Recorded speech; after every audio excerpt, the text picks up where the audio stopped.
Welcome to Behind the Badge with your special guest, Lieutenant Williams, your news source for all things police in the city of Fond du Lac.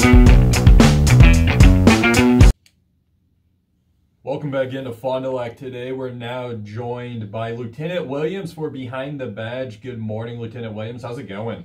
Good morning, good morning. It's getting colder and a little more snowy. Yeah, these temperatures can go away, but it is December, and that's kind of what we're going to be used to for the next, couple months. Yeah, and it's always a little bit of it takes a little bit of time for people to remember how to drive in the snow, so that we realize this when our crash numbers start going up. So I kind of want to start off by talking like that a little bit. Yeah, that first kind of snowy thing we had, you guys were kept very busy. Yeah, and it's that stopping distance, making sure that you have that stopping distance, and making sure some of the simple things, like a lot of times if you have your vehicle parked outside, you want to make sure you clear off all the windows and stuff. A lot of times you think, well, if I just get going fast enough, the snow is going to blow off. Well, a couple of things can happen. For one, it leaves you blind spots, but for two, it blows off in chunks and hits the person behind you, and it can actually cause damage if it's ice or time. Also, you can get pulled over if you don't clean off your plate. Some people think, oh, if I get the windows out all done, then I'm good to go. Well, make sure you try to take the extra couple seconds and take the snow off your license plate so that officers can read it if they need to. Right, because you don't know. Most people probably aren't doing it on purpose. They just kind of out of sight, out of mind. You don't think about your plates, but you don't know that. You might think that they're trying to hide their plates for a specific reason. Right, and it is a legitimate traffic stop. And when you do get pulled over for it, often, it might delay the officer's approach because they don't know who they're dealing with. They might actually go up and take the snow, wipe the snow off of your plate first, so they can let their dispatcher know what vehicle they have pulled over. So just another thing is you can just avoid the hassle. Just take that extra couple seconds, clean out that license plate, and save you in trouble in the future. Definitely, just a couple of the tips, but once you get on the road, you start driving. There's plenty of tips to be on the lookout for.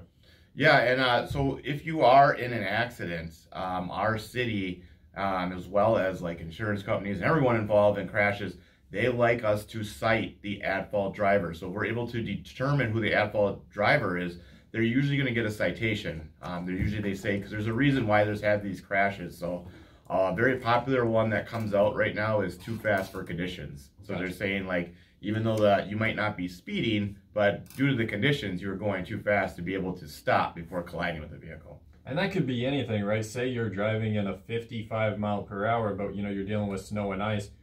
Too fast for conditions, that could be 30, right? Yeah, it could be, depending on the situation.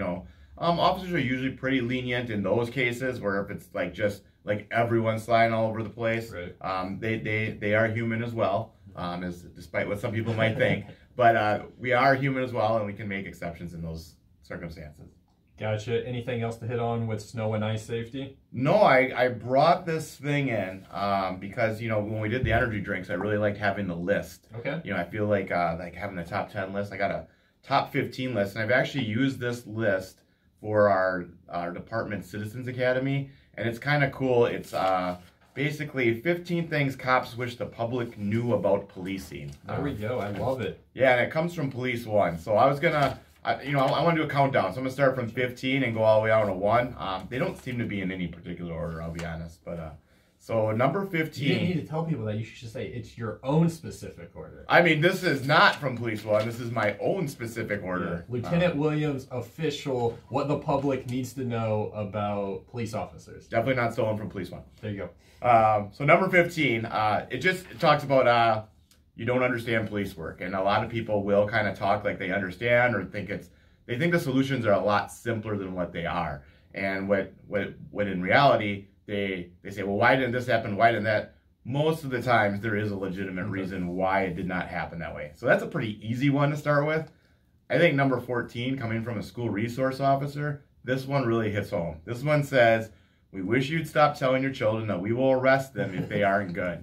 And this does happen often. We will get calls from parents that want us to scare the you-know-what out of their child. And what that does is it portrays us as that kind of bad guy or that person to be afraid of. Now, why that's a bad thing is, sometimes we get involved in incidences where we might have to save a child from either if there was a abduction or if there's a hostage situation. And that child may be then afraid to come to us. And we don't want that at all. So we don't want to be that bad guy. Now, there's times when we definitely will have conversations with children. And as a school resource officer, I had lots of conversations with children. But it's how we approach those conversations. We can still set expectations and limits to behavior without that fear of God that we want to put into them. Right, definitely makes sense. It's one of those things like whenever the child is like really young at the beginning, you just, maybe you tell them, I mean, not a parent, I'm just gonna go out on a limb and say not a parent. But you know, the parents will say like, if you're bad, you know, the police officer will do it with you. But like, they don't really go into detail like how bad or like what type of details of bad, right? Right, and so if you start like saying that, well, if you don't clean your room, I'm going to have this officer arrest you, that really puts us in a very bad spot. Yeah, there's a big difference between that and then if you actually do something that is illegal. Right, and we would be happy to educate children on what the law is, but we are not going to intimidate them or put that fear in them, because we want that person to succeed and not fear us as well. Yeah, Lieutenant Williams with us. This is Behind the Badge on News Talk 1450 KFIZ as we continue with the countdown. All right, we're at number 13. This one is probably pretty obvious for most, but television does not represent law enforcement accurately. In fact, I know I've talked to some firefighters the same thing, that we just cringe on most cop shows and firefighter shows. It's just how things are happening. You know, they usually have to solve their cases within a half hour, and things are kind of more glamorized for TV. Like, you know, one thing where I think this comes into play is like shootings. Like, most of the time when you see someone shot on a television show, they die, right? Mm-hmm. But 85% of people shot with a handgun survive. So it's a pretty high percentage if you really think about it.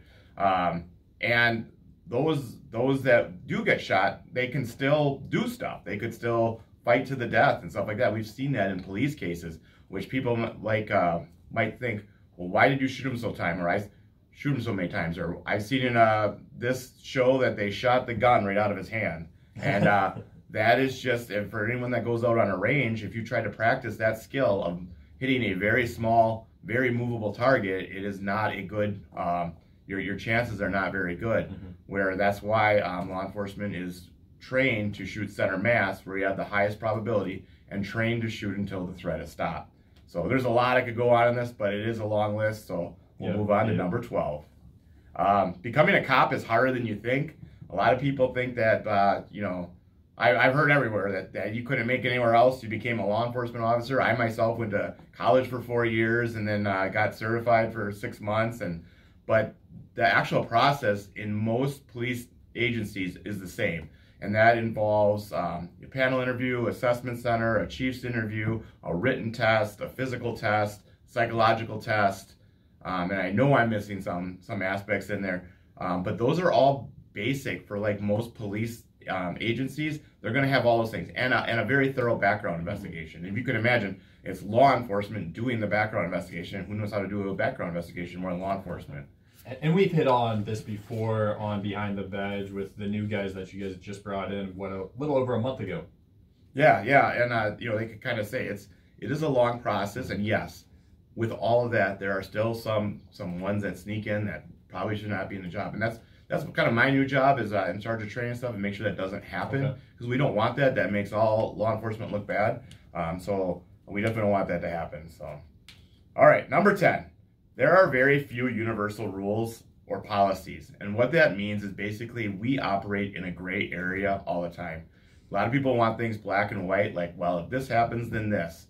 That's just not how it is in law enforcement. There's always some sort of other little twist in it that makes this circumstance different than others. Like, just for instance, I saw today, because I'm in charge of parking complaints, and they'll be like, well, why did I get a parking citation when I looked at the other cars and they didn't have a parking citation? Well, there's a lot of things that could happen there. Right. Now, I mean, the other people could have gotten parking citations and grabbed them already, or their cars could have parked after theirs, or, you know, there's so many different outcomes. It's not that an officer just probably picked you out of a lit line. It's, you know, a lot of those other things that are probably more probable that happen. Gotcha. Definitely makes sense. So this one's funny. So number 9 is your quote, my favorite police encounter story is not unique. So when police officers, if someone knows you're a police officer, you get identified at parties as, hey, this is Ryan. He is a police officer. It's almost like a disclaimer for all. It happens with like, hey, this guy's on the radio. You know, he plays music, or hey, I remember listening to you on the radio and you were talking about that. It's like, yeah. So it's good. You share my pain a little bit, but I always feel like it's like, oh, just a warning in case we're gonna do anything illegal. This guy's a police officer. But then that always is followed by, hey, my uncle was pulled over for doing 60 and a 55, and then it's always something about how they were wronged in one particular way. Gotcha. And like I said, there's so many different circumstances. There's so much gray area there. A good officer won't make a judgment call on what someone else did because there's so many facts that are probably left out in that story. Well, yeah, because they're going to tell this story to her. It makes them look like an angel. Yeah. So with that being said, we move to number 8, and this is an important point too.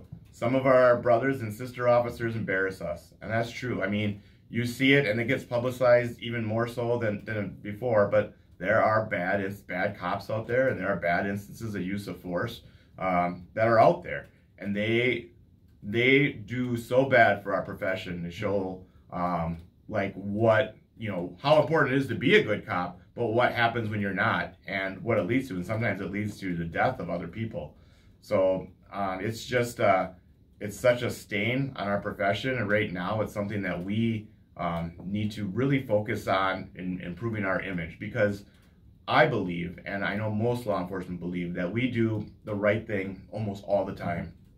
Now, we're not really good at showing that or perceiving that, but we do. And I know from my heart, being in law enforcement for 20 years, I always tried to do the right thing, do the best I could, and I believe the other people that I work with are on the same page as me. So, but those embarrassments, they get weeded out, and we have that long process. There's a lot of things, but they still make it through.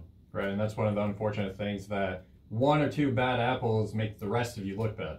Yeah, and so number 7 kind of relates to this. It says there aren't all that many bigots. And what that means, kind of bluntly put there, is if you look at the media and everything, they kind of say that like all cops are racist, or all cops are this, or all that. We are dealing with a segment of society. The police are the public, and public are the police, is the great Robert Popeil, my college professor, be great, once said. Oh. But we're a segment of society, so you are going to get some sort of preconceived notions on things. And we have been doing a lot of training, especially recently, even more training, on kind of seeing what our internal biases would be, so that we can realize that we have those biases and make those not, so they don't affect our decisions.